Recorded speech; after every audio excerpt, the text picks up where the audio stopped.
On enchaîne sur la deuxième table ronde de notre journée. Donc, informer ou désinformer. Vous avez vu qu'on n'a pas mis informer et désinformer, parce que c'est quand même pas un objectif de désinformer en soi, mais plutôt de s'alerter par rapport à la désinformation qui est partout, comme dirait Thomas. Et donc, pour parler de ça, c'est le fait que l'information en santé et en santé mentale, elle façonne nos représentations, nos choix, nos comportements. Et actuellement, on est dans un contexte de surabondance de l'information, mais non seulement de l'information, mais aussi de la fausse information, des vérités alternatives, des réalités construites. Donc ça devient très très compliqué de savoir à quelle source s'informer. Parce que l'information, c'est aussi traversé d'enjeux sociaux, politiques, économiques, et on n'a pas toutes et tous très clair, par exemple, qui détient les principaux groupes de médias, qui produit l'information, quels récits sont valorisés, dans quelle intention, avec quelles conséquences aussi sur notre santé mentale, parce que tout ce qu'on peut lire, alors là je vous parle d'informations sur la santé mentale, mais tout ce qui produit l'actualité, les fake news, le complotisme, etc., ça a un impact aussi sur notre santé mentale, à toutes et tous. Et donc l'idée c'était de réfléchir l'information comme quelque chose à protéger, comme un bien commun, parce que l'information, elle joue un rôle central dans la construction de notre société. Et il y a une responsabilité partagée à protéger une information de qualité, partagée par les médias, les institutions, les citoyens, les citoyennes. On a tous une responsabilité pour avoir accès à une information de qualité en santé mentale, parce que c'est le titre de notre journée. Donc, on va réfléchir pendant une heure là sur comment s'informer sans s'intoxiquer. Voilà, vaste débat. On n'aura pas le temps de faire le tour de la question, mais en tout cas de poser un peu des bornes à cette réflexion-là.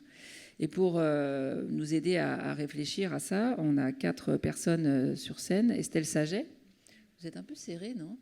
Non, ça va? C'est pour vous tenir chaud parce qu'il n'y a pas de chauffage dans la salle. Là, il y a un chauffage à l'accueil. La dame qui fait le contrôle, elle a un petit chauffage planqué. On peut peut-être lui négocier. On va compter sur la chaleur humaine. Merci Nicolas. Donc Estelle, tu es journaliste, tu as été grand reporter à l'Express sur les questions de santé. Tu es la responsable éditoriale de Psycom depuis 5 ans maintenant, 6 ans. Tu as inauguré cette fonction. Tu pilotes la production des contenus d'information de Psycom. Et tu veilles à proposer des ressources fiables, accessibles et indépendantes. C'est un peu notre marque de fabrique. Pour toi, une information fiable, c'est un élément essentiel pour prendre soin de sa santé mentale. Tu nous en diras plus. Ingrid Guilezo, tu es docteur en psychologie, responsable de l'unité santé mentale au sein de l'agence Santé publique France. Depuis 2020, tu élabores des campagnes de communication nationale sur la santé mentale à destination des adultes ou encore des adolescents. Tu as été fortement mobilisé pendant la pandémie de Covid et tu lances quasi aujourd'hui, presque, oui, il est lancé, mais il va être lancé, bref, tu vas nous en parler, le site Santé Mentale Infoservice, conçu pour que chaque personne puisse adopter des comportements favorables à la santé mentale, repérer les signes de bien-être et trouver les ressources utiles. Thomas Huchon, tu es journaliste d'investigation, réalisateur de documentaires, tu enseignes à Sciences Po et tu es spécialisé dans la lutte contre la désinformation. C'est bien ça? Je suis bien informée? Parfait. Okay. Les fake news et les théories du complot. Tu es l'auteur de Résister aux fake news, que je vous conseille. C'est un ouvrage très simple pour... Il n'est pas payé, hein, il n'y a pas de lien d'intérêt. Aux éditions First, sorti le 30 avril, mais c'est juste comme ça. Voilà.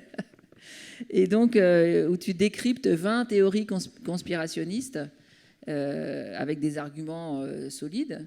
Et puis, tu donnes un peu des tips pour savoir comment réagir quand on est face à quelqu'un qui croit dans ces théories-là. Et tu es aussi à l'origine du projet Anti-Fake News AI, une initiative utilisant intelligence artificielle pour répondre rapidement et efficacement aux infox qui circulent sur les réseaux sociaux. Tu nous en diras un petit mot tout à l'heure, parce que tu n'es pas seul. C'est mon côté santé mentale. Voilà. On est nombreux. Béatrice Kammerer, vous êtes, pardon, parce que je connais tous les autres, mais vous êtes journaliste scientifique spécialisée en éducation et parentalité, diplômée en sciences de l'éducation, autrice de L'éducation vraiment positive et Nos ados sur les réseaux sociaux, encore 2 bons conseils de lecture. Vous dénoncez les idées toutes faites sur l'éducation, la panique morale autour des écrans, et sur tous ces sujets, vous allez chercher les données dans les études scientifiques quand elles existent. Et votre préoccupation, c'est à la fois la santé mentale des jeunes et celle de leurs parents. Voilà, alors pour commencer ce premier tour de parole, Estelle, est-ce que tu peux nous expliquer pourquoi c'est essentiel que les ressources d'information en santé mentale soient fiables et accessibles à tous les publics ? Alors, dans la santé mentale, et vous l'avez sûrement remarqué, vous aussi, il y a beaucoup de jargon. C'est un peu fait exprès. Les professionnels aiment bien se comprendre entre eux et que les autres ne captent rien. C'est comme ça dans tous les métiers et les journalistes font ça aussi. Mais quand on rencontre un problème de santé mentale pour la première fois, quand on débute en santé mentale, le jargon, c'est intimidant.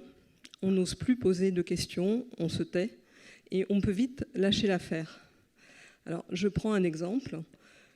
Vous sortez du cabinet d'un psychiatre. Il vous a dit que votre problème, c'est de la dysrégulation émotionnelle. Cette expression existe vraiment. Elle figure dans le DSM-5, l'une des 2 grandes classifications des troubles psychiques. Alors déjà, si on traduit cette expression en langage courant, ça devient un petit peu plus clair. Ça veut dire que vous éprouvez des difficultés à gérer vos émotions quand elles sont intenses ou douloureuses. Mais pour que ça fasse tilt, que ça vous parle vraiment, il faut la traduire avec les mots qu'on utilise tous les jours, vous et moi. En fait, ça veut tout simplement dire que vos réactions sont très fortes, que vous pouvez entrer dans une énorme colère, pleurer, hurler, casser des objets. Donc voilà, c'est ça qu'on fait sur le site de Psycom. On traduit le vocabulaire de la santé mentale dans la langue que tout le monde comprend. On traduit, mais on espère aussi que les internautes, à force, vont apprendre eux-mêmes la langue de la santé mentale. Exactement comme on apprend une langue étrangère. Parce que le jour où on se retrouve à l'étranger, si on parle un peu la langue du pays, c'est plus facile de se faire comprendre. Autrement dit, en tant que patient, une fois que je maîtrise le vocabulaire de la psychologie et de la psychiatrie, je peux expliquer ce qui m'arrive et converser avec les professionnels de la santé mentale. Par exemple, je me sens mieux, docteur. On dirait bien que la dysrégulation émotionnelle, c'est derrière moi. Alors, dans la santé mentale, il y a aussi des acronymes, beaucoup d'acronymes. Je peux vous en citer pas mal de tête. Le CMP, son cousin, le CMPP, le CATTP, le CN2R, qui est ici dans la salle, le C3RP. Voilà, on pourrait faire un petit concours, je suis sûre que vous en connaissez tous plein. Quand on cherche de l'aide, en fait, c'est compliqué de deviner si on va en trouver plutôt au CATPP ou plutôt au C3RP. Et là aussi, sur le site de Psycom, on fait la traduction. Tu me demandais, Aude, pourquoi c'est essentiel que les ressources en santé mentale soient accessibles à tout le monde. Alors, je crois qu'on ne rappelle jamais assez que savoir, c'est pouvoir. La vérité, c'est que quand on débute en santé mentale, on n'y comprend rien. Plein de personnes pourraient sans doute en témoigner ici. Et tant qu'on ne peut pas savoir, on ne va rien pouvoir du tout. En tout cas, pas grand-chose. Alors, une chose importante avec l'information qu'on produit à Psycom, c'est que cette information est gratuite. Donc, chacun y a accès, quels que soient ses revenus. Bon, ça, c'est possible grâce à des financements qui viennent pour l'essentiel d'institutions publiques. Et c'est rare, en fait, l'information gratuite, parce que produire de l'information, c'est coûteux. Donc, le plus souvent, l'information de qualité, elle est payante. Si c'est un livre, il faut l'acheter, n'est-ce pas Thomas? Si c'est un média... 14,90 € dans toutes les mauvaises librairies comme Amazon, mais aussi dans les très bonnes. Si c'est un média, on a des gens, des médias dans la salle ou une appli, il faut payer un abonnement, c'est normal. Si c'est une séance avec un professionnel de la santé mentale, il faut la plupart du temps payer la séance. Et tout ça, c'est normal, mais la différence par l'argent, c'est un problème aujourd'hui en santé mentale quand on sait à quel point les services publics sont saturés. Tu demandais aussi, Aude, pourquoi c'est essentiel que l'information en santé mentale soit fiable. Alors, pour le coup, je vais prendre la question à l'envers, parce que ça me paraît assez évident que l'information doit être fiable. Donc, du coup, pour que la démonstration soit un peu plus efficace, on peut se poser la question, qu'est-ce que je risque si je tombe sur une information pas fiable? Alors d'abord, le premier risque, c'est de perdre mon temps. Par exemple, je tombe sur une vidéo, 5 signes que vous avez peut-être un trouble borderline, et je clique. Les signes sont assez courants, on les retrouve chez pas mal de gens qui n'ont pas forcément un trouble borderline. Je me persuade que je suis concernée, je passe mes soirées à regarder des vidéos sur le trouble borderline, et jusqu'au moment où je réalise que non, en fait, pas du tout. Bon, il n'y a rien de très grave, hein, j'ai juste perdu mon temps. Mais si je tombe sur une information pas fiable, je risque aussi de prendre des moins bonnes décisions pour ma santé mentale. Par exemple, je vis avec un trouble de stress post-traumatique, et je tombe sur un témoignage, la personne recommande d'aller en forêt faire des câlins aux arbres et que ça lui a fait beaucoup de bien. Donc je décide de faire la même chose, alors que peut-être ma première idée, c'était de prendre rendez-vous avec un thérapeute spécialisé en EMDR. Le MDR, vous connaissez sans doute, c'est une technique sur laquelle on a pas mal d'études scientifiques, pas mal de recul aussi. Donc il y a des chances que ce soit efficace sur moi. Les câlins aux arbres aussi, ça peut tout à fait être efficace, mais c'est moins sûr.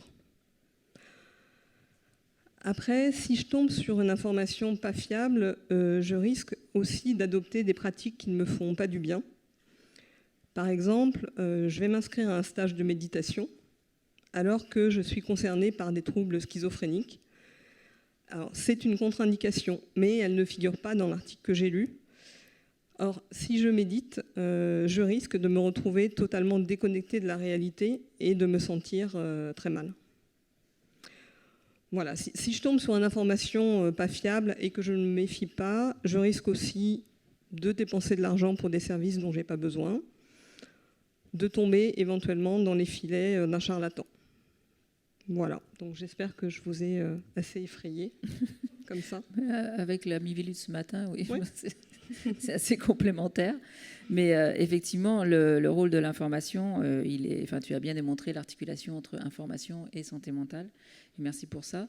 Ingrid, donc tu vas nous expliquer du point de vue d'une agence publique qui est chargée de communiquer sur des questions de santé publique, comment vous avez investi la thématique de la santé mentale à Santé publique France. Alors, du coup, tout d'abord, je vais rappeler le contexte. Avant 2020, le sujet de la santé mentale était encore assez tabou en France. Il n'y avait pas eu de communication grand public, à part une campagne dépression en 2007, mais qui n'avait pas donné suite. 2020, début de la crise sanitaire, nos systèmes de surveillance indiquent une forte hausse des états anxieux-dépressifs dans la population, suite au confinement, chez les adultes et puis chez les jeunes. Les recommandations internationales sont de diffuser des messages à la population, des messages qui visent à informer sur les symptômes et orienter vers les ressources disponibles. On sait que nos systèmes de soins sont saturés. On va donc concevoir des campagnes qui renvoient vers des dispositifs d'information existants et vers des dispositifs d'aide à distance. Donc, en 2021, on lance 2 campagnes. La campagne « En parler, c'est déjà se soigner » à destination des adultes. Elle informe sur les symptômes anxieux-dépressifs. Elle incite à en parler à son entourage, à un professionnel de santé ou à une ligne d'écoute. elle renvoie vers le site internet du Psycom et vers une plateforme nationale d'écoute qui avait été créée en urgence lors de la crise sanitaire et qui était adossée au numéro d'information coronavirus. Cette campagne a suivi la campagne J'en parle A, destinée aux adolescents, qui sert les mêmes objectifs, mais renvoie vers Fil Santé Jeune, qui dispose d'un site internet et d'une ligne d'écoute. Voilà. Les années 2022 à 2024 vont d'ailleurs être consacrées à la diffusion de campagnes digitales ciblant spécifiquement les jeunes pour répondre aux priorités du moment, c'est-à-dire à la dégradation de la santé mentale chez les jeunes. Voilà, il faut revenir en septembre 2021, qui marque une étape décisive avec les assises de la santé mentale et de la psychiatrie. La première mesure, dont l'exécution est confiée à Santé publique France, est d'assurer une communication régulière sur la santé mentale qui implique des campagnes régulières et la conception d'un site internet complémentaire à celui du Psycom. On va donc élaborer une stratégie fondée sur les données de la littérature scientifique, sur les résultats de nos enquêtes concernant les représentations de la population en santé mentale, et puis sur les recommandations internationales OMS et sur les recommandations nationales de la feuille de route santé mentale et psychiatrie. Donc à partir de là, on a pu définir 3 objectifs prioritaires. Le premier est de promouvoir la santé mentale et le bien-être psychique, en affirmant que la santé mentale est une composante essentielle de la santé globale et en faisant connaître les comportements qui contribuent à l'entretenir. Le second est de prévenir les troubles psychiques en informant sur les premiers signes de souffrance et sur les ressources disponibles. Ça dans le but de favoriser un repérage précoce et un recours aux soins adaptés. Et puis le troisième, c'est de lutter contre la stigmatisation et de favoriser l'inclusion des personnes concernées par un trouble psychique. Voilà, cette stratégie, elle a été validée et suivie par des comités. Le premier, un comité d'experts pour les aspects techniques et scientifiques, et puis le second réunit les parties prenantes, donc les représentants de métiers, les usagers, les institutions et les autres acteurs du terrain. La stratégie, elle est mise en œuvre par l'intermédiaire d'un dispositif qui comporte le site internet Santé Mentale Infoservice, donc le lancement est imminent effectivement, début aujourd'hui sur France Inter, mais lundi pour le lancement officiel. Il est associé à des campagnes grand public régulières qui servent nos 3 objectifs de santé publique. Et puis, pour agir plus finement, ce dispositif, il est complété par des partenariats avec des dispositifs d'information et ou des dispositifs d'écoute pour cibler les publics spécifiques ou plus particulièrement les populations plus vulnérables. Donc, notre site il s'inscrit en complémentarité avec les principaux acteurs du champ impliqués dans la formation. Donc, on peut notamment citer le site du Psycom, évidemment, pour le public qui souhaite accéder à des informations plus détaillées sur la santé mentale et les troubles psychiques. Et puis, nous avons également différents dispositifs d'information comme la Maison Perchée, le collectif Schizophrénie, France Dépression, pour des informations plus ciblées aussi sur les troubles ou sur certains troubles, l'UNAFAM pour l'entourage. Pour la jeunesse, on a des partenariats avec des plateformes d'information comme Clépsy pour les parents d'enfants, Fil Santé Jeune et Santé Psy Jeune pour les 12-30 ans, Nightline pour les étudiants. Et puis des partenariats essentiels aussi dans le champ de la prévention du suicide avec le 3114 et les principales lignes dédiées à l'écoute de la souffrance psychique. Voilà pour le dispositif. Merci, merci Ingrid, c'est très clair et je pense que dans ce déroulé historique, on voit comment petit à petit, effectivement, Santé publique France s'est emparée de la question de la santé mentale avec les mêmes méthodes en fait que sur d'autres sujets de santé publique, sur la nutrition, sur le bien vieillir, etc. Donc dans une logique de santé publique, on part de données épidémiologiques et on essaye de produire des outils d'information et de communication qui vont aider à améliorer ces indicateurs-là. Thomas, alors, toi, tu as une vision un peu plus large sur le domaine de l'information, de la désinformation. Est-ce que tu peux nous dire, de ton point de vue, pourquoi la santé mentale, c'est un terrain particulièrement propice à la désinformation, aux théories complotistes, etc. En réalité, les questions de santé, d'une manière générale, elles nous concernent tous. Quel que soit notre niveau social, notre niveau d'études, l'endroit où on vit, notre âge, on a tous potentiellement un problème de santé qui peut arriver. C'est pour ça que la question du Covid, par exemple, a concerné la totalité des Français, puisqu'on pouvait tous attraper cette maladie. Et donc, les questions de santé, elles ont ce truc-là, premièrement, d'être extrêmement concernantes. La deuxième chose, c'est que ces questions-là, elles sont très intimes et elles peuvent nous faire peur. Et quand on a peur, eh ben, on va bien souvent avoir de mauvais réflexes. Et chercher des choses, mais pas toujours de la bonne manière, tomber sur les mauvaises, tomber dans le piège. En tout cas, on va être dans une disposition qui permet à tout ce qui n'est pas idéal de venir se greffer un petit peu sur nous. Quand on essaie de mesurer un peu ces questions de désinformation, eh ben, effectivement, les questions sanitaires sont celles qui représentent le plus de fake news sur Internet. Moi, j'ai essayé de mesurer l'impact des théories du complot, des 20 principales théories du complot, depuis 5 ans en langue française. Eh bien, il y a un petit peu plus de 12 millions de messages depuis 5 ans sur les réseaux sociaux qui défendent une fake news ou une théorie du complot. Ces messages, ils génèrent une audience de 15 milliards de vues. Qu'est-ce que ça peut bien vouloir dire, 15 milliards de vues? On n'est que 7 milliards sur la planète, après tout. Ben, on est 15 millions de Français inscrits sur le réseau social X, anciennement Twitter, qui est celui que nous, on arrive à mesurer. Donc ça veut dire que, si on fait un chiffre, eh ben, chaque Français inscrit sur Twitter, 15 millions, a vu passer 15 milliards de fake news, donc 1000 par personne en 5 ans. Ça nous dit déjà quelque chose. Ça dit quelque chose de l'aspect invisible de la désinformation. On connaît tous quelqu'un qui a basculé au cours des dernières années. On a tous quelqu'un, un proche, un ami, quelqu'un de la famille, un collègue, un voisin. On connaît tous quelqu'un qui a basculé dans le complotisme. Et cette personne, on la connaît. Elle est intelligente, elle est douée de raison, et on ne comprend pas comment elle a basculé. On ne comprend pas comment elle a pu basculer en voyant une fois un truc. Et bien parce qu'en fait, elle n'a pas vu une fois un truc. Elle a vu passer 10 fois, 100 fois, peut-être 1000 fois des messages qui défendent ces trucs-là. Et cette espèce de répétition permanente sur notre cerveau, eh bien, il a des conséquences. 15 milliards de vues pour le complotisme, eh bien, il y a un sujet qui représente un tiers de cette audience. Le Covid. Le Covid et les discours anti-vax, c'est 5 milliards de messages, 5 milliards de vues au cours des 5 dernières années.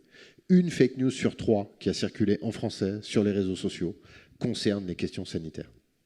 Donc ça montre bien l'immense ampleur de ces sujets-là sur les problématiques de santé.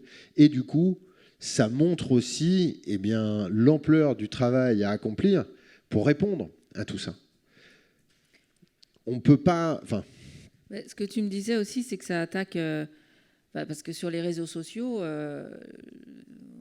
les institutions ne sont pas tellement visibles, les contre-discours sont moins visibles et que ça attaque la crédibilité aussi de la science, des institutions de santé. C'est un peu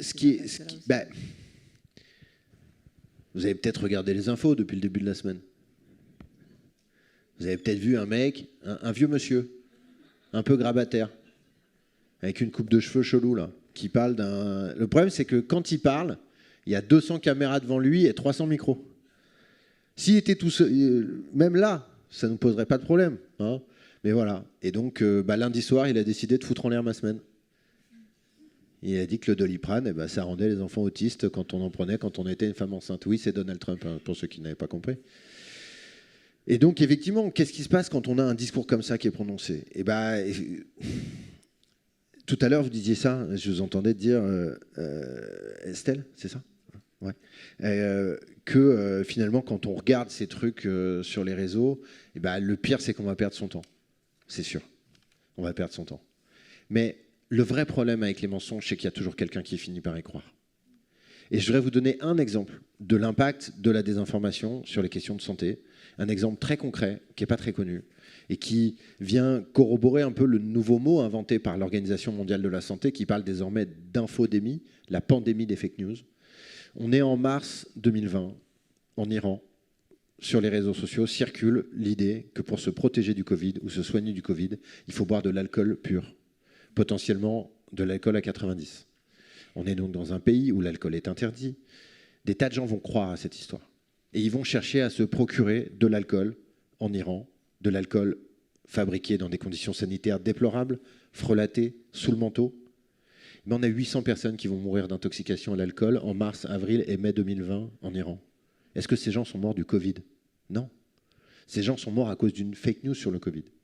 Et donc, tout ce qu'on a vu à propos des questions sanitaires sur le Covid, eh bien, on est en train de le voir sur les questions de la santé mentale. Avec quelque chose d'encore plus fort, c'est que si nous sommes tous concernés par les questions de santé par rapport au virus, quand ces questions touchent à notre psyché, à notre intime, aux troubles de nos cerveaux et de nos émotions, eh bien là, la possibilité de la manipulation est encore plus forte. L'immense majorité des gens qui se posent ces questions-là sont dans une situation de fragilité émotionnelle, psychologique, psychiatrique, et donc leur degré de vulnérabilité est d'autant plus fort. Et donc là-dessus, eh bien, il y a effectivement une immense responsabilité de la part des plateformes sociales, parce qu'effectivement, il y a un dernier chiffre que je voudrais vous donner pour essayer de contextualiser tout ça un tout petit peu. Pour avoir observé la présidentielle américaine de 2024, les fake news sur la présidentielle américaine de 2024, c'est moins de 5% du volume total de tweets. Pourtant, on retrouve une fake news dans 85% des conversations qui parlent de la politique aux États-Unis. Ça veut dire que les plateformes décident de mettre en avant les fake news. Et donc, c'est un choix. Et j'ai peur que si elles décident de le mettre en avant sur les questions politiques, eh bien, elles le fassent aussi sur des questions sanitaires, qu'elles le fassent aussi sur des questions de santé mentale. Pas forcément parce qu'elles tiennent absolument à nous désinformer, mais parce que leur seul intérêt, c'est de gagner de l'argent. Et que ces fake news captent mieux notre attention que les discours scientifiques pourtant passionnants que vous pouvez entendre aujourd'hui.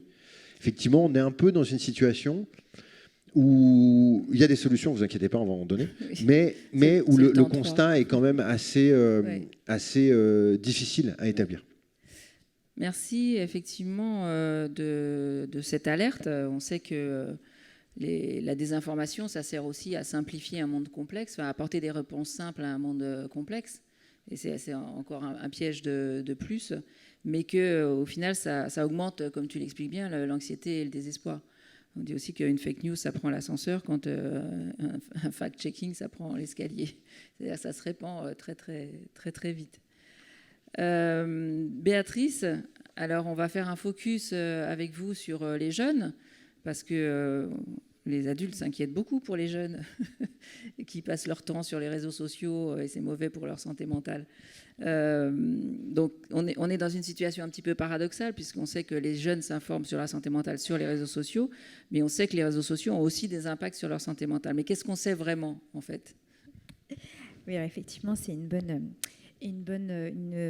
très bonne question, notamment parce qu'il y a l'idée aussi derrière que finalement, si les jeunes d'aujourd'hui vont si mal, c'est peut-être parce qu'ils passent beaucoup trop de temps en ligne. Donc, c'est aussi une solution un petit peu facile à un problème complexe. Donc, effectivement, qu'est-ce qu'on sait là-dessus ? D'abord, ce qu'on sait, c'est que leurs pratiques sont massives. Ça, je vous apprends rien. Hein. Le baromètre du numérique en 2021 donnait 70% des 12-17 ans ayant une présence active sur les réseaux sociaux. Évidemment, depuis, ça a encore beaucoup augmenté. Alors, comment dire, ils y sont aussi pas mal de temps. Là, je vous donne pas de chiffres parce qu'en fait, ils sont pas fiables. Mais régulièrement, vous voyez les gros titres des journaux disant voilà, il y a tant d'heures par jour, par semaine. Le gros problème, c'est qu'est-ce qu'on met exactement derrière. Je sais pas si votre téléphone vous envoie la même notification le lundi matin que moi. Il récapitule combien de temps vous avez passé par jour. Et évidemment, dans le lot, il y a du temps que vous avez passé pour votre travail, du temps que vous avez passé pour vous divertir, du temps que vous avez passé pour vous informer. Bon, qu'est-ce que ça vous dit vraiment de ce que vous y avez fait ? Pas grand-chose. C'est exactement pareil pour les jeunes. Donc, c'est massif, ils y passent du temps et on leur prête tout un tas de conséquences très négatives. Ça rendrait les jeunes addicts, ça rendrait les jeunes dépressifs, ça rendrait les jeunes complexés.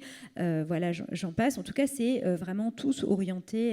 Il y a une forme d'alerte en disant qu'est-ce qu'on fait et est-ce que les problèmes de santé mentale qu'on répertorie aujourd'hui ne seraient pas finalement tous explicables un petit peu par ça. C'est notamment la thèse de Jonathan Haidt à l'échelle internationale, donc un universitaire qui a publié un livre, Génération anxieuse, qui a beaucoup de succès à l'international à l'heure actuelle, et en disant c'est pas compliqué, regardez, on regarde les courbes, Regardez le moment où ils ont commencé à aller mal.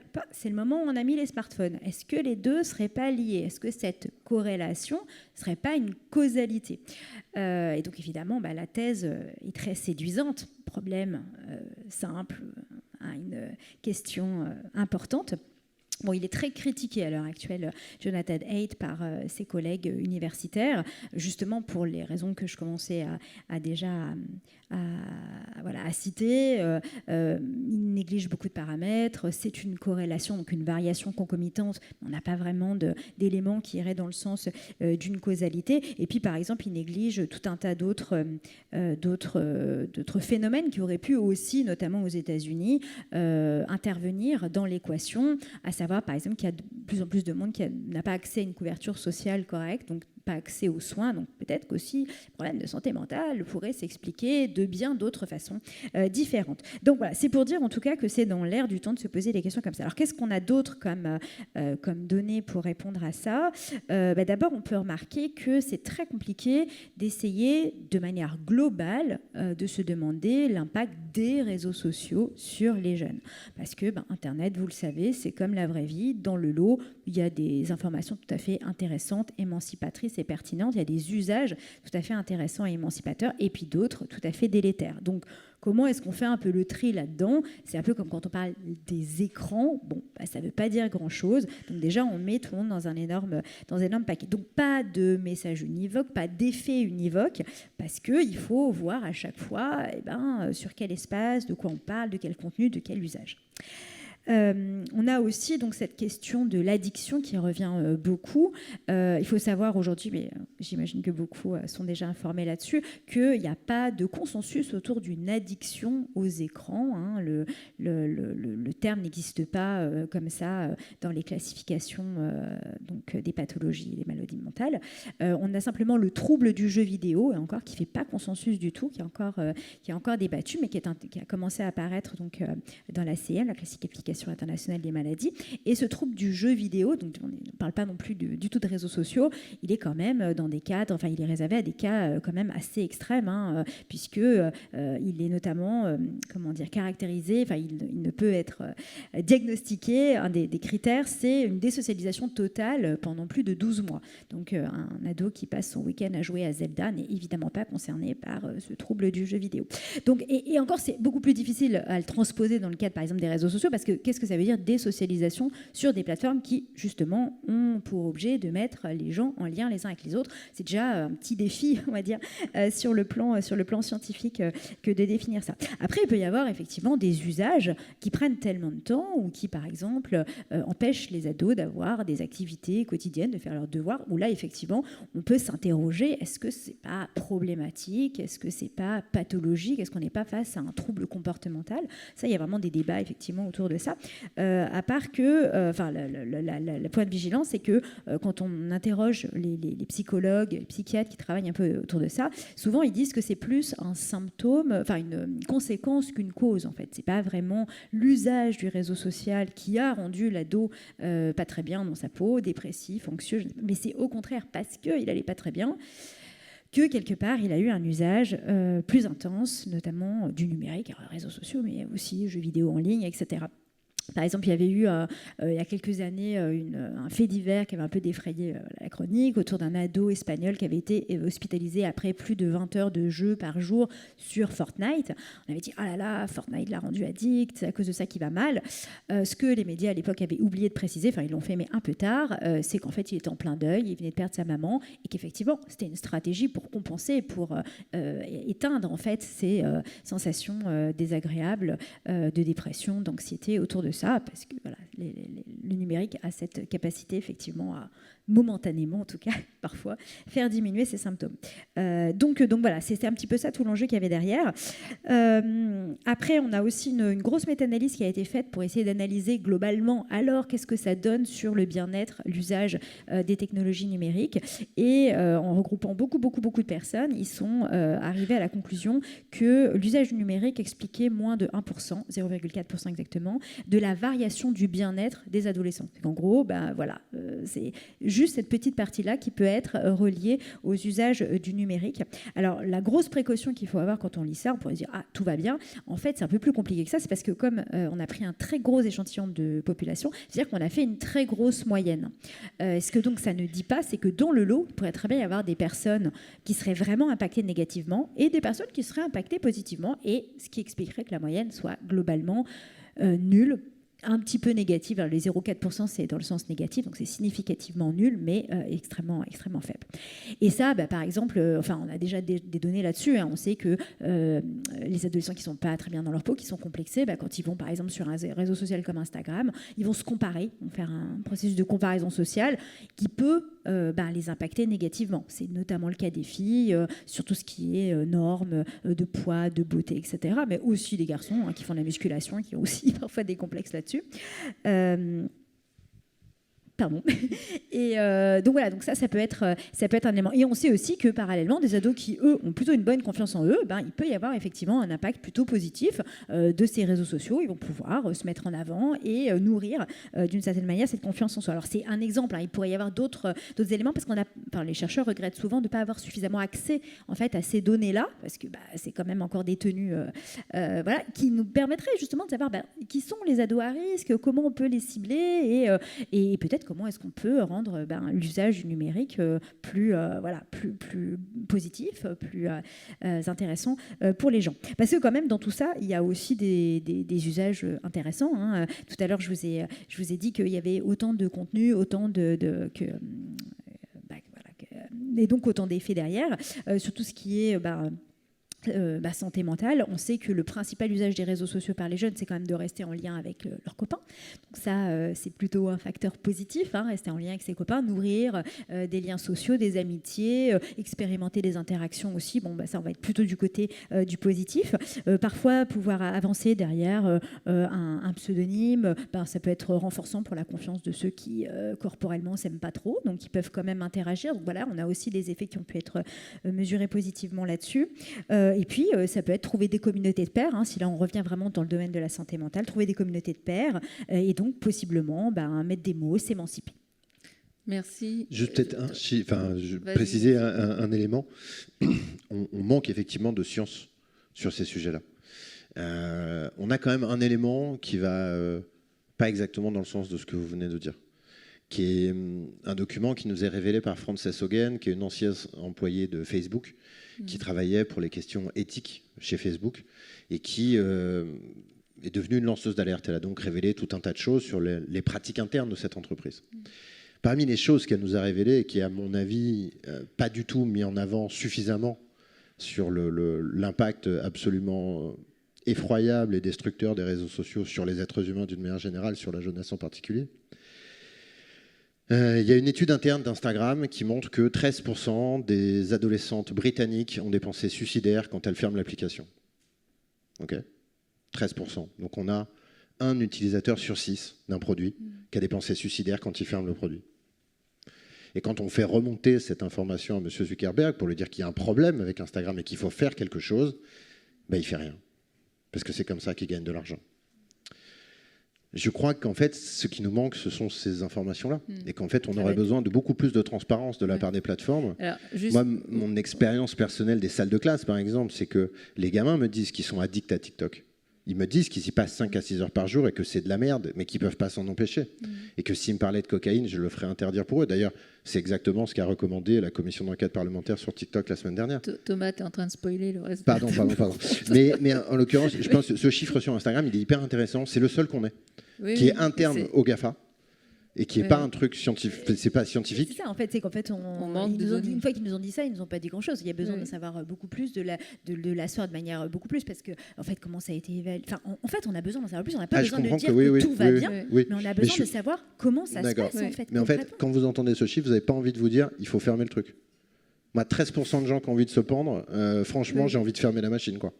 Je pense qu'un constructeur automobile qui a 13% de ses voitures qui se plantent sur l'autoroute, il fait faillite.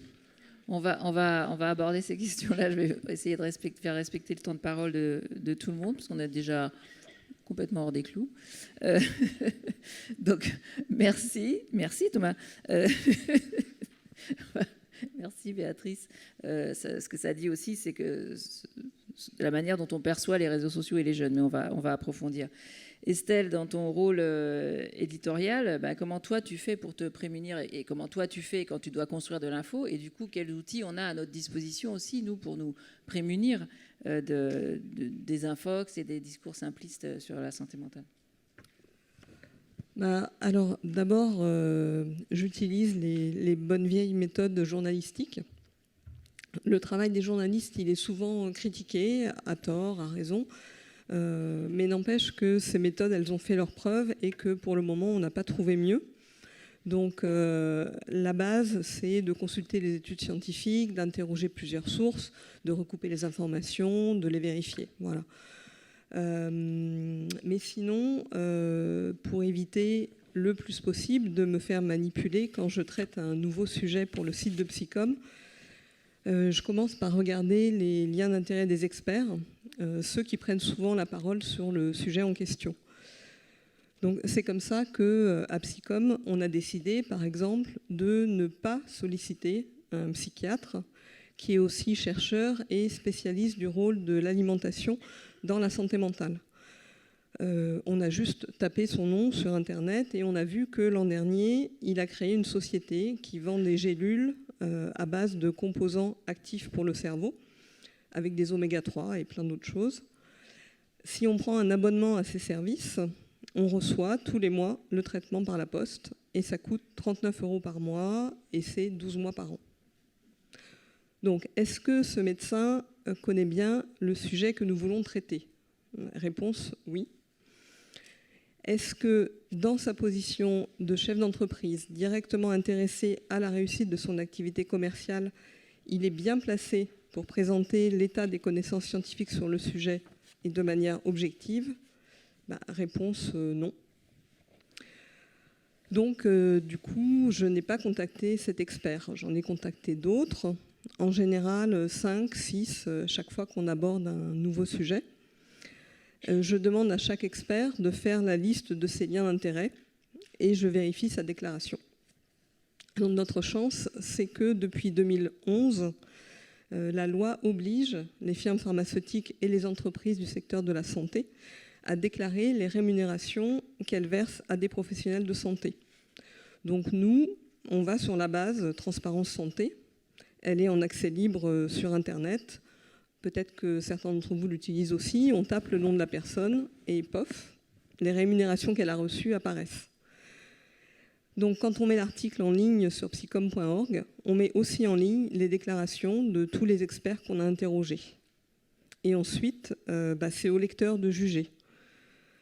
Et là, il y a pas mal de questions qu'on peut se poser. Donc d'après lui, là je parle donc du lecteur qu'on est tous, est-ce que cet expert a quelque chose à gagner dans ce qu'il affirme? Est-ce qu'il défend l'intérêt général ou bien est-ce qu'il défend des intérêts particuliers? Comme lecteur, moi je sais quels sont ses liens, donc du coup j'ai les moyens d'exercer mon esprit critique. Ce matin, on en parlait à la table ronde. C'est vrai que comme lecteur, on ne peut pas tout vérifier tout le temps. Ça prend beaucoup de temps. C'est même un métier, parce que c'est le métier de journaliste. Donc, on ne peut pas passer tout ce temps-là. Mais quand même, avec, par exemple, la déclaration de lien d'intérêt, on peut juger, ou en tout cas se faire une idée, est-ce que l'expert est impartial, ou bien est-ce qu'au contraire, ses propos peuvent être biaisés, et donc prendre avec davantage de recul.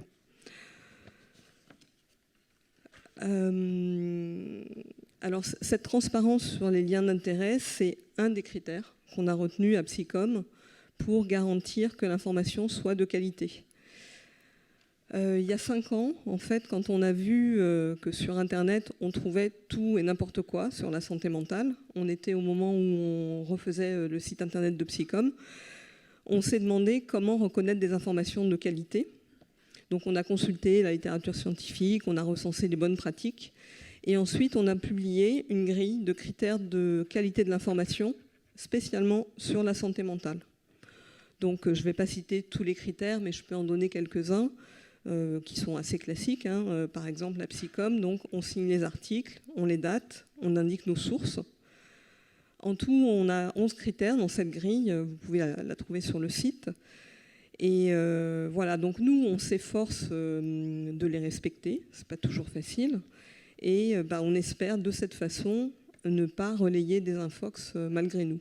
Mais ça a pu nous arriver. On n'est pas du tout infaillible. Merci Estelle. Alors je vais vous demander, comme on est un peu contraint par le temps, de resserrer un peu vos interventions. Donc Ingrid, rapidement, la méthodologie utilisée justement pour développer le site et s'assurer de la fiabilité des informations. Ok.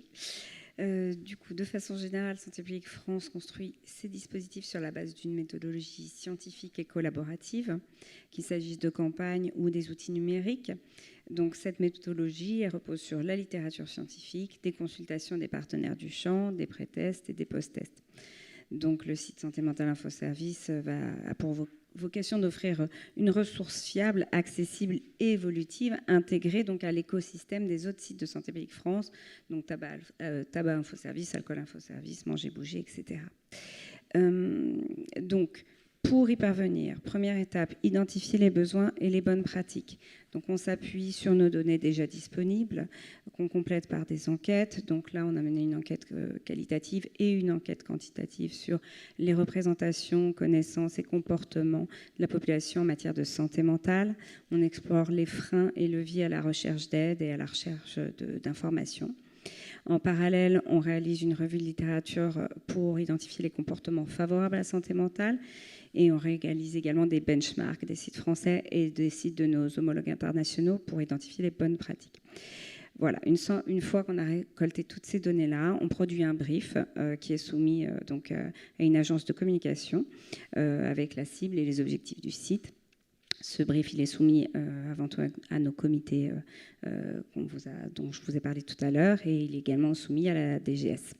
Voilà. Donc, concernant la cible, le site il s'adresse à la population générale adulte, avec un cœur de cible de 25 à 55 ans et une attention particulière aux publics vulnérables, c'est-à-dire les publics à faible littératie numérique, en précarité financière ou encore les personnes concernées par un trouble psychique. Donc, nos objectifs prioritaires, ils sont d'informer sur les signes, on l'a dit tout à l'heure, les ressources et les comportements pour prendre soin de sa santé mentale. Deuxième étape, on co-construit le site avec les usagers et on le teste. Donc là, pour garantir une expérience utilisateur optimale, on implique le public dès sa conception. On a mobilisé une communauté en ligne, diversifiée en fonction de l'âge, du sexe, CSP, niveau littératie, etc. Et puis, pendant 6 semaines, cette communauté a testé l'arborescence, les contenus, les visuels. Et puis, ces tests ont été complétés par des entretiens individuels et focus group. Voilà. Les contenus du site, ils ont été rédigés par nos équipes et l'agence de communication, donc toujours dans ce souci d'être accessible au plus grand nombre, quelles que soient les compétences en littératie. Donc les phrases, elles sont courtes, le vocabulaire, il est simple, les articles sont courts, illustrés, accompagnés de vidéos. Voilà. Certains ont été pré-testés auprès de la communauté et les articles, encore une fois, ont été relus et validés par l'ensemble des comités. Voilà. Pour finir, je vais faire... Ça a été allé vite. Le site il fera l'objet d'un suivi rigoureux pour mesurer son impact et l'adapter aux besoins des usagers. Donc, dès son lancement, il fait l'objet d'un suivi des usages en temps réel avec les classiques indicateurs de fréquentation, parcours de navigation, etc. Et puis, au-delà de ça, au-delà des données de trafic, on a prévu 2 évaluations, une évaluation qualitative pour identifier les axes d'amélioration, notamment en vue des évolutions du site, et une évaluation quantitative pour mesurer la satisfaction, les usages, etc. Voilà, cette méthodologie a garanti que le site s'appuie sur des données probantes, offrant des contenus fiables, adaptés aux attentes des usagers et accessibles à tous. Voilà, elle permet surtout une évolution constante pour s'ajuster aux besoins et rester pertinent, notamment dans un contexte marqué par la multiplication des fausses informations. Voilà, il y a un article du site qui est d'ailleurs consacré à donner des clés à l'internaute pour s'informer de manière autonome et trouver de l'information et des ressources fiables. Voilà. Merci. Donc avec ces 2 explications un peu méthodologiques, on voit qu'il y a 2 mondes qui s'affrontent. C'est-à-dire qu'il y a le monde de la raison qui essaye de construire de l'information sur des bases probantes, etc. Et il y a la puissance de feu qu'a évoqué Thomas, des réseaux sociaux, notamment pour produire de la désinformation sur la santé mentale, mais au-delà de la désinformation, c'est aussi, tu me disais Thomas en préparation, les plateformes, les réseaux fournissent, c'est des outils de surveillance de nos comportements. En réalité, c'est quelque chose qu'on ne mesure pas suffisamment. C'est que les réseaux sociaux, ce sont des endroits où on va s'informer, se divertir, se connecter, être en lien avec tout un tas d'autres gens. Mais en réalité, ces réseaux sociaux, ce sont des empires de la surveillance. C'est la grande chercheuse américaine, Shoshana Zuboff, qui explique très clairement que si on avait su au départ comment les réseaux sociaux allaient gagner de l'argent, eh bien, on ne les aurait jamais laissés faire. Comment ils gagnent de l'argent ? En fait, ils font une projection de vos comportements. Et c'est ça qu'ils vendent. On se dit, Facebook, ils gagnent de l'argent en vendant des publicités. Non, c'est pas ça. Ils veulent savoir qui vous êtes, quels sont les biais et les traits les plus sensibles et intimes de vos personnalités. Et en sachant cela, ils vont vendre votre profil à un annonceur en sachant qu'il y a de très fortes chances pour que vous cliquiez sur la publicité. C'est pas exactement la même chose que Patrick Lelay qui veut vendre du temps de cerveau disponible à Coca-Cola, pour reprendre la phrase de la fin des années 90, qui nous avait scandalisés. Mais finalement, moi, il me manque beaucoup aujourd'hui, Patrick Lelay. Parce que la seule chose qu'il pouvait faire, c'était augmenter le son de la pub au moment de la mi-temps du match de foot quand j'allais pisser. Les pubs, c'était 20 décibels plus fort que le reste des programmes. C'était sa manière à lui de vous suivre jusqu'aux toilettes. Zuckerberg, Musk et compagnie, ils savent déjà qu'il faut que j'aille pisser, moi je ne le sais pas encore. Donc on en est dans ce degré de connaissance très intime sur les êtres humains. Et c'est cette information-là qu'ils ont récupérée sans notre consentement objectif, sans le respect total des lois, sans le respect des principes éthiques et moraux qui gouvernent nos démocraties modernes. C'est en faisant tout ça qu'ils ont réussi à construire la projection de nos comportements. Et ça, ils le vendent au plus offrant. Et si le plus offrant, c'est, je ne sais pas, un candidat politique qui veut manipuler les gens en leur disant que oui, les chiens sont bouffés par des migrants haïtiens à Springfield dans l'Ohio, c'était tellement rigolo. C'était eating the dogs, voilà, on se souvient de ce truc-là. Ou alors à un entrepreneur qui voudrait trouver les gens les plus fragiles, qui auraient besoin d'une petite pilule, qui les aiderait à résoudre leurs troubles psychiques, il va les trouver. C'est ça, c'est à ça que sert Facebook, c'est à ça que sert Instagram, c'est à ça que sert TikTok. Ce sont des outils de surveillance des êtres humains afin de gagner de l'argent à leur insu. Merci Thomas. Il y a quelque chose de très inquiétant là-dessus. Voilà. Oui. Voilà. Mais alors, c'est bien de nous dire tout ça. C'est hyper lucide. Ouais, ceux qui voulaient pour améliorer leur santé mentale, ça ne va pas être avec moi. Thomas Huchon. Je fais des cocktails. Mais c'est pas fini. Parce que est arrivé l'IA. Et ouais. Et Et alors, effectivement. Attends, je vais passer la parole à Béatrice, si ça t'embête pas de partager. Et on sait maintenant que les agents conversationnels sont devenus nos coachs. Alors, ce n'est pas des vrais coachs, il y a des vrais coachs dans la salle, il y a des certificats, des reconnaissances de compétences professionnelles de coach, mais il y a aussi toute une nébuleuse de coachs autoproclamés. Et parmi les coachs autoproclamés, il y a quand même des agents conversationnels. Alors, qu'est-ce que ça nous dit, le recours à ces agents, Béatrice, pour s'occuper de notre santé mentale ? Alors, on ne va pas pouvoir affirmer grand-chose parce que déjà qu'il manque des données scientifiques sur l'usage des réseaux sociaux, là, l'IA, c'est encore pire puisque c'est juste émergent. La science a besoin de beaucoup de temps et de beaucoup de données pour construire son savoir. Moi, le point que je voulais partager avec vous, c'est une étude qui a été publiée cet été par Common Sense Media qui montre, un sondage qui a montré que 72% des 13-17 ans a déjà utilisé une IA pour échanger, pour discuter. Il y a un tiers d'entre eux, un tiers en tout, qui les a sollicités pour avoir des conseils sur les interactions sociales, du soutien émotionnel, et la même proportion qui a choisi d'aborder avec l'IA des sujets importants, des sujets sérieux, au lieu de le faire, à la place, plutôt que de le faire avec des personnes en face à face. Donc ça veut dire clairement que c'est un usage qui est montant. D'ailleurs, c'est la même conclusion qui a été là récemment, je crois la semaine dernière ou début de semaine, sortie d'une des études publiées par OpenAI justement à ce propos-là, mais bon, avec leurs données internes, donc là encore plein de précautions à avoir, mais qui montrent que vraiment ces usages conversationnels pour avoir des conseils de vie montent en flèche par rapport à l'année précédente où on avait plus des usages de moteurs de recherche avancés ou de génération de code, puisque ça reste une des grosses utilisations des IA génératives. Bref, je vais un peu plus vite. Ces usages, évidemment, comportent des risques, donc c'est pour ça qu'on est inquiet.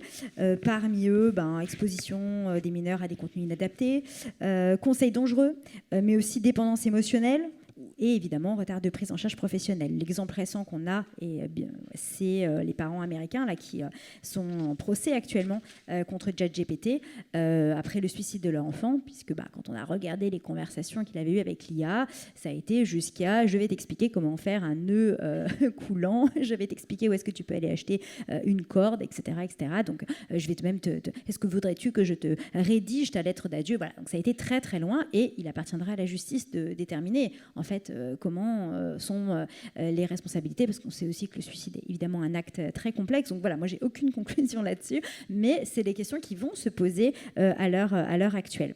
Et donc voilà, on manque beaucoup de données là-dessus. Moi je pense qu'il faut quand même s'interroger sur ce que ça dit aussi de la relation de soins. On a quelques données aussi sur est-ce que l'efficacité de ChatGPT, par exemple, pour gérer des conflits de couple par rapport à un thérapeute de couple, il semble qu'il soit pas trop mal. Par contre, évidemment, sur des états dépressifs, il y a beaucoup plus d'inquiétude. Mais encore une fois, très prudent, parce qu'on est vraiment au tout début. Donc, qu'est-ce que ça dit de la relation de soins ? Parce que finalement, qu'est-ce qu'ils y trouvent, ces jeunes ? Et qu'est-ce qu'ils y trouvent pas ailleurs, en fait ? Est-ce qu'ils y trouvent peut-être un regard non jugeant, la possibilité de ne pas avoir à prendre en charge ce que va dire la personne en face, la possibilité qu'il n'y ait pas de conséquences aussi là-dedans. Donc, voilà, encore une fois, moi, j'ai un peu ce rôle-là. Je prends cette casquette qui n'est pas toujours agréable, de dire, bon, avant de céder à la panique, essayons de voir ce que ça peut nous apprendre et qu'est-ce qu'il ne faudrait pas en tirer. Parce que peut-être qu'on va aller vers une interdiction pour les mineurs, ok, ça pourra se défendre, mais ne nous privons pas aussi de toutes les informations qu'on pourrait tirer de ce que pourrait trouver un jeune à gérer, par exemple, sa crise d'angoisse avec ChatGPT, parce qu'il n'aura peut-être pas la possibilité d'avoir un thérapeute 24 heures sur 24 pour le faire. Et peut-être encadrer mieux, et peut-être réguler mieux, mais en tout cas, voilà, ne pas se priver de cette connaissance. Merci Béatrice. Ça nous montre aussi que notre capacité d'adaptation et celle du législateur est plus lente que la capacité de développement de tous ces outils-là. Alors, on va essayer de tracer des perspectives et que tout le monde ne ressorte pas de cette journée complètement déprimée. Vous pouvez déjà supprimer toutes vos notifications, c'est bon pour la santé mentale. Arrêter de temps en temps les réseaux sociaux, faire des pauses, c'est bon aussi pour la santé mentale. Je me sens obligée de donner des conseils après tout ça. Estelle, comment on renforce la confiance du public dans l'information avec tout ça ? Honnêtement, c'est pas facile. Mais quand même, je trouve qu'il y a plein d'opportunités à saisir. D'abord, il y a le fait que les personnes qui sont concernées par un trouble psy ne se taisent plus. Ça a quand même beaucoup changé. Pour moi qui suis les questions de santé mentale depuis très très longtemps, il y avait une époque où il n'y avait aucun livre, que des gens qui témoignaient à visage caché. Voilà, donc aujourd'hui, il y a beaucoup de personnes concernées dans la salle. Quand le micro va circuler tout à l'heure, elles pourront confirmer qu'aujourd'hui, c'est le moment de prendre la parole. Vous le voyez, toutes ces personnes font des vidéos, elles écrivent des posts sur LinkedIn. Et de cette façon, elles contribuent très directement à la fiabilité de l'information. Parce que, par exemple, c'est grâce à elles qu'on sait ce qui marche bien dans les hôpitaux et puis ce qui marche moins bien. Et en plus de ça, il y a un nouveau métier dont on a parlé aussi ce matin, qui est de plus en plus répandu, c'est médiatrice de santé pair ou médiateur de santé pair. C'est le métier de Nicolas Montanard qui sera ici à notre place tout à l'heure pour la 3e table ronde. Et donc, juste pour rappeler, les médiateurs, ce sont donc des personnes qui sont rétablies de leurs troubles et qui travaillent dans les équipes de soins. Donc apparemment, ce métier, il est très utile pour la qualité des soins, mais je peux vous dire qu'il est aussi très utile pour la qualité de l'information. Par exemple, j'ai rédigé pour le site de Psycom une série d'articles sur les droits en psychiatrie. J'ai travaillé avec 3 médiateurs de santé pairs, dont au moins une qui est dans la salle. Et je les ai interrogés sur leur expérience, je les ai écoutés, raconter comment ça se passe, là où ils travaillent. Et puis, du coup, ils m'ont dit quand les droits étaient respectés et quand ils ne l'étaient pas. Le résultat, c'est que dans cette série d'articles, on ne parle pas des droits en théorie, des droits sur le papier, on parle des droits tels qu'ils sont appliqués ou aussi des droits quand ils ne le sont pas. Voilà, donc le fait que les personnes concernées se mêlent davantage de l'information, ça c'est une grande chance. Je pense que ce sont elles, notamment, qui vont renforcer la confiance du public. Nous, les journalistes, on ne va pas y arriver tout seuls. Voilà. Merci. Estelle, Ingrid? Oui. Des conseils, perspectives des actions Santé publique France? En tout cas, l'enjeu est double, sur un plan collectif aussi, c'est d'informer et de donner les capacités d'agir. Donc, nous, notre premier objectif, c'est de combler le déficit d'information qu'on a pu identifier dans nos enquêtes. Donc, et la première chose, c'est qu'on veut installer et ancrer le fait qu'on a toutes et tous une santé mentale, qu'elle fait partie intégrante de notre santé et que, comme pour la santé physique, on peut en prendre soin, prendre soin de sa santé mentale au quotidien. Et nos enquêtes montrent que la moitié des Français ne savent pas comment on peut l'entretenir. Donc, c'est pour ça qu'on veut communiquer sur les différents comportements qui sont favorables. On les connaît bien pour la santé physique, mais pas nécessairement pour la santé mentale. Il s'agit de l'activité physique, du sommeil, de l'alimentation équilibrée, l'exposition à la nature et aussi à la lumière des jours, le fait de pratiquer un loisir. Il y a également le champ des compétences psychosociales, comment on peut identifier ses émotions, comment on peut appliquer des techniques de relaxation. Et puis, il y a aussi inciter les comportements prosociaux, en faisant savoir qu'aider les autres, c'est aussi positif pour sa propre santé mentale. Voilà, il y a plusieurs comportements comme ça qu'on porte qui font consensus dans la littérature scientifique. Et puis, sur le plan de prévention prévention des troubles, savoir identifier les signes chez soi ou chez un autre, ça fait aussi partie des comportements protecteurs et connaître les ressources également. Donc donner des clés simples, on veut donner des clés sur informer sur quand et comment s'aider soi-même, quand et comment appeler une ligne d'écoute et quand et comment consulter un professionnel de santé. Il y a une réponse graduée qu'il faut qu'on puisse installer. Voilà. Il s'agit aussi de donner des clés pour aider à parler de sa souffrance, pour parler soi-même quand ça ne va pas et pour savoir comment parler à quelqu'un qui ne va pas bien. En 2021, un quart des répondants à nos enquêtes trouvaient encore honteux de parler de ses problèmes psychologiques à son entourage. Donc ça, on doit le changer collectivement. Il y a donc aussi un véritable enjeu à installer une communication régulière et durable pour permettre de normaliser la santé mentale dans sa dimension globale, pas que dans l'aspect trouble psychique, et la positionner donc comme un sujet qui concerne tout le monde, de l'inclure dans le quotidien et de favoriser l'inclusion aussi des personnes concernées. Donc les campagnes, à elles seules, elles ne suffisent pas à changer les comportements, elles permettent d'informer massivement, de rendre visibles les ressources et au mieux de faire évoluer les représentations. Disons qu'elle pose un cadre collectif et elle crée un climat favorable au changement. On rappelle aussi que les facteurs qui influencent la santé mentale, on le sait, il y en a qui sont en partie individuels, mais surtout environnementaux, qu'il s'agisse donc des conditions de vie, on les a suffisamment cités, et aussi de la société dans laquelle on évolue. Donc, pour agir efficacement, il faut combiner plusieurs leviers. Donner à chacun les moyens d'agir au niveau individuel et transformer les environnements. Ça ne peut se faire qu'en synergie avec les acteurs de terrain qu'il faut tiller pour relayer les messages et pour accompagner les personnes aux plus proches et notamment les plus vulnérables.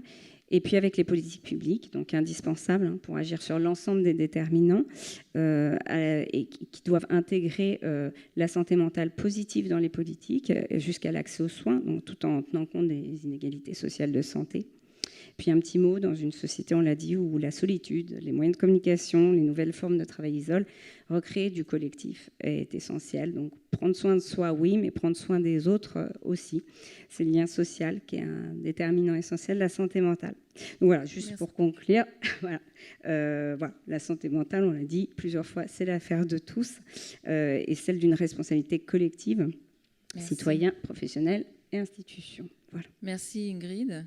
Béatrice, par rapport aux jeunes, des pistes collectives vous semblent pertinentes? Est-ce qu'il faut les éduquer ou est-ce que c'est eux qui doivent éduquer les adultes? Dans le mauvais sens. Ça, c'est bon. Oui, ma perspective, ce serait peut-être de changer de regard et de place qu'on leur attribue aux jeunes, parce que dans le domaine de la santé mentale, on a plutôt tendance à les voir comme des cibles des actions et pas vraiment comme des acteurs du changement.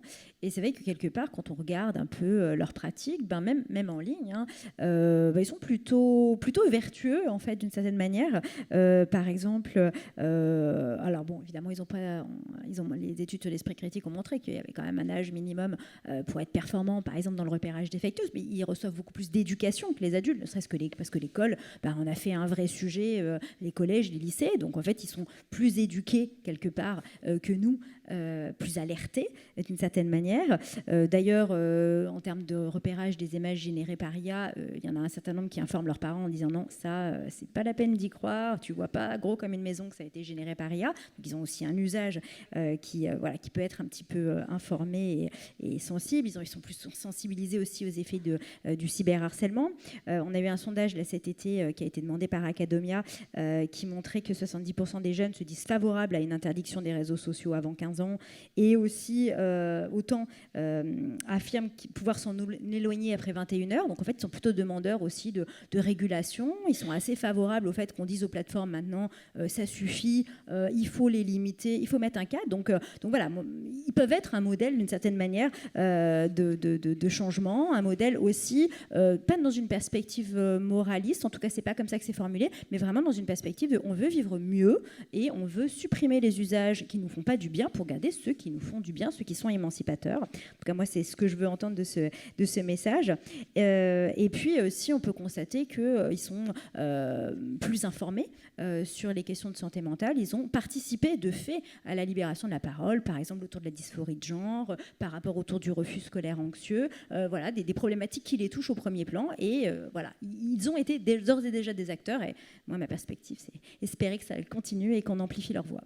Donc on s'inspire des jeunes, tu es d'accord Thomas ? En tout cas, je vais finir par être d'accord avec Béatrice. Ce qui est certain, c'est que si on exposait les adultes à la même quantité de fake news que ce que voient les gamins, notre président, ça serait Trump. Clairement. C'est-à-dire qu'ils ont admis l'idée qu'il y avait des fakes, ils le savent. Ils ont à l'école un entraînement beaucoup plus important que les adultes sur ce sujet. Ils ont besoin d'être accompagnés, ils ont besoin d'éducation aux médias, ils ont besoin d'être de déguiser leur esprit critique, d'être aidés par des adultes dans ce truc-là, c'est certain. Mais oui, c'est pas totalement dingue d'imaginer que votre petit cousin Jean-Kévin pourrait avoir une petite piste pour Tata Conspi, qui est persuadé que François est encore François comme il y a 30 ans, mais que ce journal a beaucoup changé sur les réseaux sociaux. Il y a un chiffre qui montre très bien tout ça. Je vous ai dit, les fake news, c'est 15 milliards de vues depuis 5 ans. Et les moins de 25 ans, ils représentent 12% de ces partages. 88% des fake news qui circulent depuis 5 ans sont le fait de gens qui ont plus de 25 ans et qui sont persuadés de savoir vérifier les informations. Okay. Donc ça dit quelque chose sur les jeunes.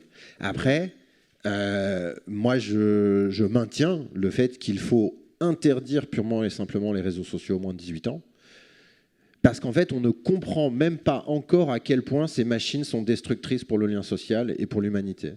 Ces machines sont des outils de surveillance, de manipulation, sont des outils qui servent à nous faire consommer des produits dont on n'aurait pas envie, à nous faire perdre du temps. Ils suppriment l'esprit du collectif pour nous enfermer dans des bulles de filtre dans lesquelles on est radicalisé contre nous-mêmes en permanence. On n'est plus capable d'avoir une discussion ou même un débat dans ce pays. Et je crois qu'il faut que ça cesse. Donc il est grand temps que les pouvoirs publics s'emparent de ces questions et considèrent que des entreprises étrangères qui ne respectent ni nos lois, ni ne payent les impôts dans notre pays n'ont pas le droit de fonctionner. C'est aussi simple que cela. Il faut leur dire que tant qu'ils ne respectent pas nos lois, ils ne peuvent pas fonctionner, qu'ils arrêtent de nous faire croire qu'ils sont des tuyaux, ils sont des médias, ils doivent être responsables de ce qu'ils disent. Et n'oubliez pas que finalement, dans une société démocratique saine, la valeur fondamentale, ce n'est pas seulement la liberté d'expression, c'est le libre arbitre. Quel libre arbitre pouvons-nous avoir quand nous sommes manipulés en permanence par des algorithmes ou des désinformateurs? Je crois qu'il n'y en a pas. Il est temps de reprendre le contrôle sur nos vies, de quitter l'espace numérique et de changer le monde. Merci Thomas. Donc responsabilité individuelle, responsabilité des plateformes, responsabilité du législateur. En tout cas, ça trace des pistes puisqu'on a toutes et tous, en tant que citoyens, citoyennes, décideurs à notre place, un rôle à jouer dans cette régulation. Alors le débat sur interdire, réguler, etc., il est ouvert et je pense que c'est bien d'être informé pour savoir comment contribuer à ce débat.